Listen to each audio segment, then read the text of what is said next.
Hey guys, welcome back. In last video, we have learned how to create stateless and stateful widgets. So this is the by default structure of Flutter app when you create first time. Whenever you create a new application in Flutter, that new application have this kind of structure, but that also have button, floating button and counter variable that link with the button. When you press on a button, then counter increment. So that is not implemented here so far, but this is the fundamental basic structure of any particular Flutter app that you want to create. So we have stateless widgets, that object we are passing in run app. Then in this we have a build function, because in the life cycle of stateless widgets we have only build function, and this build function return material app. Under the material app we have a title. Then we have disable the debug banner here at the right side. Then we have a theme. We will see one more video on theme also later on. And then we have a home. This home we should pass a scaffold. Remember that this is scaffold we have to pass here. But because one application have stateless and stateful widgets, so if you have a stateful widgets, that we have to implement here in this class. So that's why we are creating a one stateful widgets also. That stateful widgets have a life cycle. So we are creating this class. Inside this class we are creating one more class, that initializing or creating a state class. In this we can create a variable. So here we have the variable under the stateful widgets, but these variables value we cannot modify at runtime.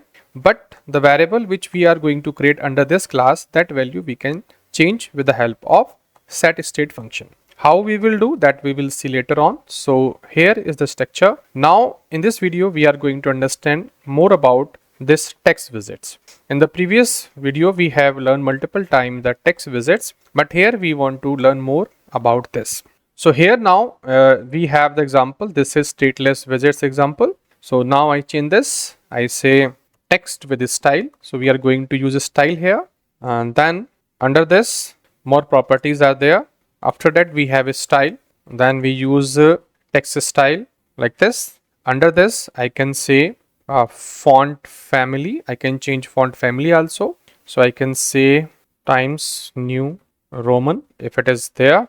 Then I can say font size, or font weight is also there. So I can say font weight is bold. So I say font weight dot bold like this. Then I can also pass under this style like this, and I can also pass here font size like this. I can say 14 is the size. Then I can say color also. Color, we have a colors class here. So with that class I can take any color, like I have a green color, so I'm taking a green color like this, and just I save this. Once I save, you see automatically it will hot reload, and we will have here text in green color, but size is a little bit smaller. So I can say the size is 24. Again I just save this, and it hot reload, and size is, you see, it increasing. Now I can set alignment also. For that I say comma. Here I say text alignment, and I say text alignment class is there dot center. So I can put it into the center, and I say Control S. Automatically it will go to the center also, but it is not going to the center. And here I say text alignment, it is going, I say text restart. I try to restart the application, still we are not able to put into the center because we do not have a container. That's why the problem is there. Says this text center is not working right now because we do not have any particular container within this, because this text element is itself is a widgets for the body, is taking all the space here. That's why not coming in the center. But I will show you later on this property will also work when I will use container or some other widgets for text. So far just you learn that we have a this text widget here.